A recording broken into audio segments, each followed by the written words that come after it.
Hello दोस्तों, welcome to study point. मैं उज्जवल कंसार आप सबका स्वागत करता हूं। आज के इस वीडियो में दोस्तों हम सेंट्रीफ्यूगल क्लच के एक एग्जाम्पल को सॉल्व करने वाले हैं। पिछली वीडियो में हमने देखा था सेंट्रीफ्यूगल क्लच की डिजाइन कैसे करते हैं, उसके फॉर्मूलाज कौन कौन से हैं। तो इस वीडियो में हम बात करने वाले हैं सेंट्रीफ्यूगल क्लच के सम्स कैसे सॉल्व करेंगे। तो चलो दोस्तों शुरू करते हैं। जो सम है वो है हमारा centrifugal clutch transmit 18 kilowatt while turning 1000 revolution per minute. The clutch has 4 shoes and the speed at which the engagement begins is 3/4 of the running speed. The inside radius of the pulley rim is 150 mm and the center of the gravity of the shoe lies at 120 mm from the center of the spider. Taking coefficient of friction between the shoe and the rim is 0.30. Calculate the mass and size of the shoe. The pressure intensity on the shoe is 0.1 Newton per mm square and the shoe subtend an angle of 60 degree at the center of the spider. सबसे पहले दोस्तों हम given data लिख लेंगे कि कौन कौन सी value यहाँ पे हमें दी हुई, कौन कौन सी वैल्यू यहाँ पे दी हुई है। ठीक है, तो गिवन डेटा। ठीक है, अभी यहाँ पे देखो दोस्तों, अब सबसे पहले सम को, प्रॉब्लम को अच्छे से पढ़ो। कौन कौन सा डेटा है यहाँ पे हमें दिया हुआ है। सबसे पहले दिया है सेंट्रीफ्यूगल क्लच ट्रांसमिट 18 किलोवाट, यानी कि पावर दिया हुआ है। तो पावर की वैल्यू होगी 18 किलोवाट। अभी 18 किलोवाट है, यहाँ पे किलोवाट है तो उसको कन्वर्ट कर देंगे वॉट के अंदर। याद रखना है हमें, उसको वॉट के अंदर कन्वर्ट करना है। ठीक है, तो होगा 18,000 वॉट। उसके बाद आरपीएम दिया हुआ है, उसको हम बोलेंगे एन की वैल्यू है यहाँ पे 1000 आरपीएम। ठीक है, उसके बाद दिया हुआ है क्लच हैज 4 शू। ठीक है, क्लच के अंदर कितनी शू है, 4 शू है, तो एन को बोलेंगे 4 शू। ठीक है, speed at which engagement begins is 3/4 of the running speed. तो दोस्तों ओमेगा है जो है उसको हम रनिंग स्पीड कंसीडर करेंगे। ओमेगा जो है वो है रनिंग स्पीड, ओमेगा जो है वो है रनिंग स्पीड। ठीक है, और ओमेगा 1 को बोलेंगे speed at which engagement begins. ठीक है, और यहां पे क्या दिया है कि जो हमारी स्पीड है eight which the engagement begins is 3/4 of the running speed, तो उसको हम इस तरह से लिख सकते हैं। ठीक है, उसके बाद दिया है intensity of the radius of the pulley rim, यानी कि कैपिटल आर दिया हुआ है, उसकी वैल्यू है 150 mm। अभी 150 mm है, उसको कन्वर्ट कर दो किस में, मीटर के अंदर।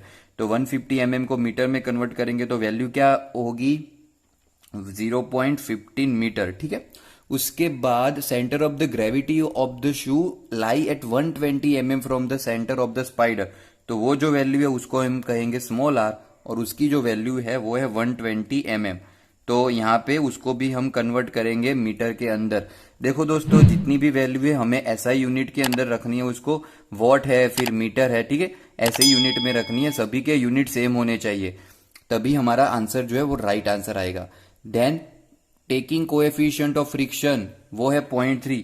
अभी कोएफिशिएंट फ्रिक्शन को क्या कहते हैं, म्यू कहते हैं ना उसको, तो म्यू की वैल्यू है 0.3, 0.30 को 3 भी कह सकते हैं। ठीक है, उसके बाद है हमें दिया है प्रेशर इंटेंसिटी यानी कि स्मॉल पी, और उसकी वैल्यू होगी 0.1 न्यूटन पर mm स्क्वायर। अभी देखो दोस्तों, पावर है वो कैपिटल पी है। ठीक है, और प्रेशर इंटेंसिटी को आप स्मॉल पी कह सकते हो।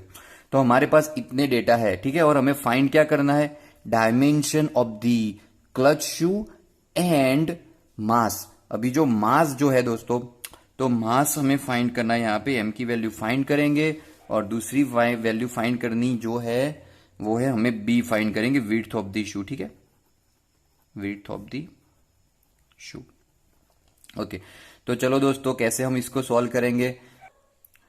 आई होप आप सबने लास्ट वीडियो देखा है डिजाइन ऑफ सेंट्रीफ्यूगल क्लच का, जिसके अंदर मैंने सभी इक्वेशंस को डिराइव किया है। तो जो इक्वेशंस है इंपॉर्टेंट उसको मैं यहाँ पे फिर से एक बार लिख देता हूँ। ठीक है, तो देखो सबसे पहले हम ओमेगा फाइंड करेंगे, जिसकी वैल्यू होगी 2πn/60 रेडियन पर सेकंड के अंदर। ठीक है, ये जो एक बार हमने ओमेगा फाइंड कर दिया, उसके बाद हम ओमेगा 1 फाइंड करेंगे यहाँ पे ओमेगा की वैल्यू को पुट आउट करके। तो हमें ओमेगा 1 की वैल्यू मिलेगी 3/4 ओमेगा। ठीक है, वो भी मिलेगी हमें रेडियन पर सेकंड के अंदर। उसके बाद नेक्स्ट इक्वेशन जो है वो पावर का है। पावर दोस्तों इक्वेशन क्या है, 2πnt डिवाइड बाय 60 वॉट के अंदर है। ठीक है, यहाँ पे तो इस इक्वेशन की मदद से हम टॉर्क फाइंड करेंगे। ठीक है, टॉर्क की वैल्यू हमें यहाँ पर से मिलेगी तो यहाँ पर इस इक्वेशन को हम ऐसे लिख सकते हैं ना कि भाई 60 power divided by 2 pi n, ठीक है, न्यूटन मीटर के अंदर, ठीक है। उसके बाद जो हमारा नेक्स्ट इक्वेशन जो है वो torque transmitted by the centrifugal clutch is given by T is equal to N है जो है नंबर ऑफ शू, उसके बाद है म्यू जो है कोएफिशिएंट ऑफ फ्रिक्शन, फिर है कैपिटल आर, ठीक है, और F C minus F S. अभी ये इक्वेशन थोड़ा इंपॉर्टेंट इक्वेशन है, ठीक है दोस्तों, कि ये जो इक्वेशन है आपको अच्छे से प्रिपेयर करना है। एफ सी की जो वैल्यू होगी वो वैल्यू होगी एम ओमेगा स्क्वायर आर, और जो एफ एस है जो स्प्रिंग फोर्स है उसकी वैल्यू होगी M omega 1 square into R. तो दोस्तों ये जो है वो वैल्यू ओमेगा की है, ठीक है, ओमेगा 1 नहीं है, यहाँ पे थोड़ा कॉन्सेंट्रेट करना। अभी सबसे पहले दोस्तों जैसे मैंने बोला सबसे पहले हम यहाँ पे क्या फाइंड करेंगे, एंगुलर स्पीड फाइंड करेंगे, ठीक है। तो सबसे पहली जो चीज हमें फाइंड करनी है वो है रनिंग स्पीड, ठीक है, रनिंग स्पीड, ठीक है, और रनिंग स्पीड, और उसकी वैल्यू होगी 2 पाई n डिवाइडेड बाय 60।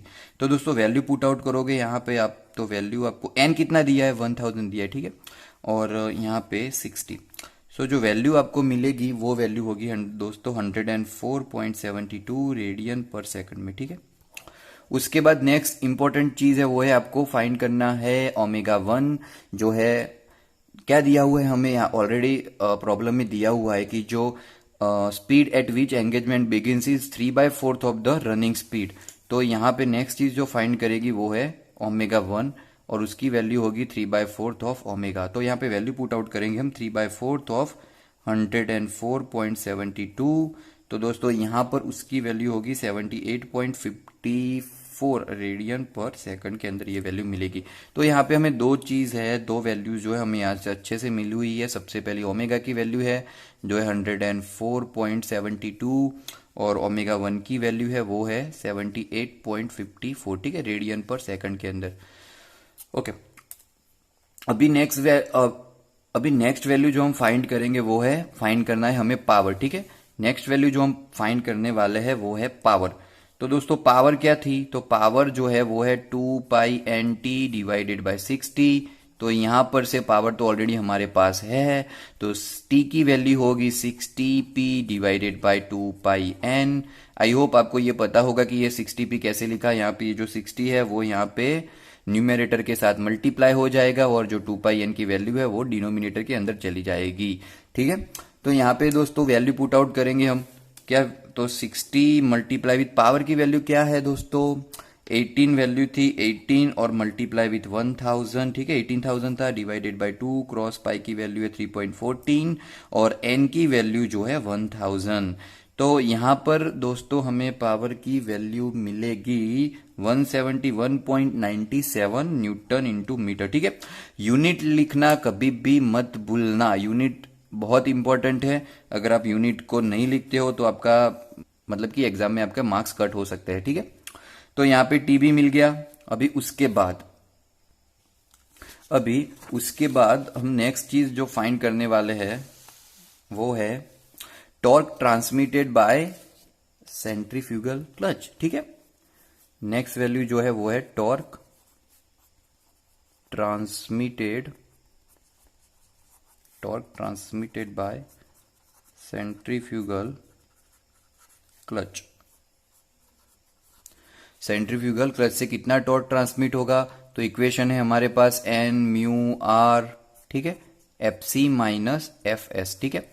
अभी देखो दोस्तों यहाँ पे हमारे पास टॉर्क की वैल्यू ऑलरेडी है, एन जो है वो है नंबर ऑफ शू, उसकी भी वैल्यू है 4 शू है हमारे पास, म्यू जो है कोएफिशिएंट फ्रिक्शन जिसकी वैल्यू है 0.3, आर की भी वैल्यू है हमारे पास 0.15, एफ सी और एफ एस, ठीक है। अभी डायरेक्टली मैंने उनकी वैल्यू फाइंड नहीं करनी है, लेकिन देखो अभी क्या करेंगे हम यहाँ पे वैल्यू पुट आउट करेंगे, ठीक है। तो यहाँ पे एन म्यू आर, देखो अभी एफ सी की वैल्यू क्या थी, एफ सी की वैल्यू थी एम ओमेगा स्क्वायर आर, है ना, और एफ एस की वैल्यू क्या थी M omega 1 square into R, ठीक है। अभी देखो दोस्तों यहाँ पे एम इंटू आर और एम इंटू आर, ठीक है, दोनों यहाँ पर से हम कॉमन निकालेंगे तो वैल्यू होगी N mu R M R, common निकाला, और वैल्यू अभी जो ब्रैकेट के अंदर कौन से दो वैल्यू बचने वाले हैं वो है omega square minus omega 1 square, ठीक है। अभी यहाँ पे वैल्यू पुट आउट करो, चलो सबकी, एन जिसकी वैल्यू है 4 म्यू की वैल्यू थी 0.3, आर की वैल्यू थी 0.15। अभी यहाँ पे जो मास है वो हमें फाइंड करना है, ठीक है। मास की वैल्यू हमें यहाँ पे फाइंड करनी है और आर जो है उसकी वैल्यू थी 0.12, ठीक है ना। कैपिटल आर, ये जो वैल्यू है कैपिटल आर की है, ये जो वैल्यू है वो स्मॉल आर की है। अभी ब्रैकेट के अंदर हमने पहले भी फाइंड किया ओमेगा की वैल्यू और ओमेगा 1 की वैल्यू। तो यहाँ पे देखो दोस्तों, ओमेगा की वैल्यू क्या थी 104.72, ठीक है, और ओमेगा 1 की वैल्यू थी 78.54। तो दोनों वैल्यू को हम यहाँ पे ओमेगा की जगह पे रखेंगे, ओमेगा 1 और ओमेगा 1 की जगह पे। तो वैल्यू होगी 104.72 माइनस 78.54, ठीक है। नेक्स्ट, तो अभी नेक्स्ट वैल्यू होगी वो कितनी होगी 103.63 एम, ठीक है, 103.63 एम, ये जो है एम है हमें फाइंड करना है। और टॉर्क की वैल्यू कितनी है, टॉर्क की वैल्यू हमने ऑलरेडी फाइंड की हुई है, कितनी थी देखो दोस्तों यहाँ पे कितनी थी, टॉर्क की वैल्यू थी 171.97। तो उसकी वैल्यू यहाँ पे डालेंगे 171.97, ठीक है, 171.97। तो क्या होगा, m की वैल्यू क्या होगी, यहाँ पे m की वैल्यू होगी 171.97 डिवाइडेड बाय 103.63। ये जो वैल्यू है उसको यहाँ पे डिनोमिनेटर में लेके जाएंगे हम यहाँ पर। तो m की वैल्यू हमें मिलेगी 1.66 किलोग्राम यानी केजी, ठीक है। तो दोस्तों यहाँ पे हमें m की वैल्यू मिल गई 1.66 किलोग्राम। तो ये है सिर्फ एक शू की है वैल्यू, ठीक है, यहाँ पे याद रखो ये जो वैल्यू हमें मिल रही है वो सिर्फ एक ही शू की मिल रही है। तो ये है मास ऑफ ईच शू। तो यहाँ पे हम इसको क्या बोलेंगे, mass of each shoe, mass of each shoe m is equal to 1.66 kilogram, ठीक है। अभी नेक्स्ट जो चीज हमें यहाँ पे दी हुई है वो फाइंड करना था हमें साइज ऑफ द शू। अभी शू की साइज क्या होगी, जो शू है उसकी साइज को हम बोलते हैं बी फाइंड करेंगे यहाँ पर, विड्थ ऑफ द शू। तो हमारे पास दूसरा इक्वेशन था जो मैंने एक्चुअली यहाँ पे लिखा नहीं अभी। देखो दोस्तों, जो इक्वेशन है बी का, ठीक है, तो बी को हम कैसे डिराइव करते हैं, बी की जो वैल्यू है वो है F C minus F S divided by L P, ठीक है। और जो है एल है ना, तो एल की जो वैल्यू होगी, एल की वैल्यू होगी आर इंटू थीटा, ठीक है। तो ये जो वैल्यू है हमें ये सभी वैल्यू अभी इस इक्वेशन में पुट आउट करनी है और बी की वैल्यू फाइंड करनी है। बी की वैल्यू हमें यहाँ पे फाइंड करनी है। तो अभी इक्वेशन सबसे पहले राइट, सेकंड सबसे पहले, next second, width of the shoe, width of the shoe, width of the shoe B, और उसका इक्वेशन क्या बोला, F C minus F S divided by L into P. P है यहाँ पे प्रेशर इंटेंसिटी है, ठीक है, तो यहाँ पे पावर मत समझ लेना, ये स्मॉल पी है जिसकी वैल्यू होगी प्रेशर इंटेंसिटी। तो यहाँ पे F C minus F S divided by L की वैल्यू हम पुट आउट करेंगे आर इंटू थीटा, और पी की वैल्यू ऐसे ही रखेंगे। ओके, अभी यहाँ पे दोस्तों फिर से यहाँ पे हम वैल्यू पुट आउट करेंगे, तो इक्वल टू एफ सी की जगह पे क्या लिखेंगे, M omega square R minus M omega 1 square into R. F S की वैल्यू होगी divided by R into theta into P, ठीक है। अभी यहां पर फिर से फ्रेंड्स एम एंड आर दोनों को कॉमन निकाल लेंगे, एम इंटू आर, ब्रैकेट में क्या बचेगा omega 1 square minus omega 1 square, और नीचे डिवाइडेड बाय, नीचे होगा आर थीटा और पी, ठीक है। अभी सब की जो वैल्यू है पुट आउट करो, हमारे पास एम की वैल्यू है, आर की वैल्यू है, ओमेगा स्क्वायर है, ओमेगा 1 की वैल्यू है, आर की है, थीटा की। एक चीज यहाँ पे हमें थोड़ा फोकस करना है कि थीटा की वैल्यू, थीटा है ना दोस्तों आपको डिग्री में दिया होगा, ठीक है, थीटा की वैल्यू दी हुई होगी आपको डिग्री में, आपको उसको कन्वर्ट करना होगा रेडियन के अंदर, ठीक है, कन्वर्ट करेंगे रेडियन के अंदर। और रेडियन के अंदर कन्वर्ट करने के लिए क्या करेंगे, डिग्री को पाई बाय 180 से मल्टीप्लाई करेंगे, ज्यादा कुछ नहीं है, ठीक है। अभी वैल्यू पुट आउट करो चलो सबकी। सो एम की वैल्यू मिल गई हमें 1.66, आर की वैल्यू थी 0.12, है ना।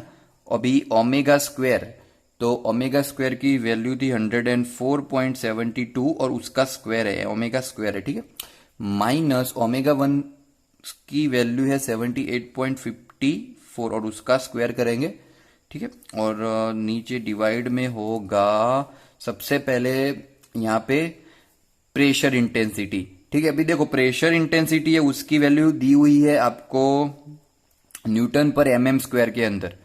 जो स्मॉल p है ना उसकी वैल्यू थी 0.1 क्रॉस 0.1 न्यूटन पर mm स्क्वायर है ना। तो mm स्क्वायर है उसको कन्वर्ट करेंगे हम मीटर में। ठीक है, तो 0.1 मल्टीप्लाई विद दी 1000 स्क्वायर। ठीक है, ये वैल्यू होगी न्यूटन पर मीटर स्क्वायर के अंदर है ना। तो यहां पे वैल्यू पुट आउट की 0.1 cross 1000 square multiply with theta. ठीक है, थीटा, अभी थीटा मैंने क्या बोला थी डिग्री है। ठीक है, पाई बाय 180 है में से कन्वर्ट करना है। थीटा की जो वैल्यू है वो डिग्री में दी हुई है आपको यहाँ पे 60 है। थीटा की वैल्यू कितनी है 60 डिग्री है। थीटा की वैल्यू दी हुई है हमें 60 डिग्री, तो उसको कन्वर्ट करेंगे हम पाई बाय 180 से मल्टीप्लाई करके रेडियन के अंदर। तो डायरेक्टली वैल्यू पुट आउट करते हैं यहाँ पे 60 multiply with the pi by 180 है ना, और मल्टीप्लाई विद दी लास्ट कौन सी वैल्यू अभी बाकी रह गई है कैपिटल आर की, और उसकी वैल्यू होगी 0.15 है ना, 0.15। तो फ्रेंड्स हमें यहाँ पे आप मल्टीप्लीकेशन करोगे तो आपको वैल्यू मिलेगी, मैं यहाँ पे लिख रहा हूं क्योंकि जगह नहीं है यहाँ पे, इसलिए वैल्यू आपको मिलेगी बी की 0.06087। ये वैल्यू आपको मिलेगी 0.06087। ये जो वैल्यू है वो है मीटर में, हमें ये वैल्यू किस में मिलेगी मीटर के अंदर मिलेगी। ये है हमारी बी की वैल्यू। आप मल्टीप्लीकेशन करोगे, ठीक है, पूरा इक्वेशन यहाँ पे ये जो पूरा सम है सॉल्व करोगे तो वैल्यू मिलेगी बी की 0.06087 मीटर के अंदर। आप उसको mm में भी कन्वर्ट कर सकते हो, अगर मीटर में से अगर मिलीमीटर के अंदर कन्वर्ट करना है तो हमें इसकी वैल्यू मिलेगी बी की 60.87 mm, 60.87 mm। ओके, तो यहाँ पर ये जो है हमारा सम प्रॉब्लम सॉल्व हो जाता है। दोस्तों अगर आपको ये वीडियो पसंद आई हो तो लाइक करो, शेयर करो। ठीक है, अगर कुछ डाउट है तो प्लीज कमेंट बॉक्स के अंदर मैसेज करो मुझको, और सब्सक्राइब करो चैनल को। मैं ऐसे ऑटोमोबाइल इंजीनियरिंग के बहुत सारे और भी वीडियो भी नेक्स्ट प्लानिंग कर रहा हूँ अपलोड करने के लिए, तो सब्सक्राइब करो। Thank you for watching.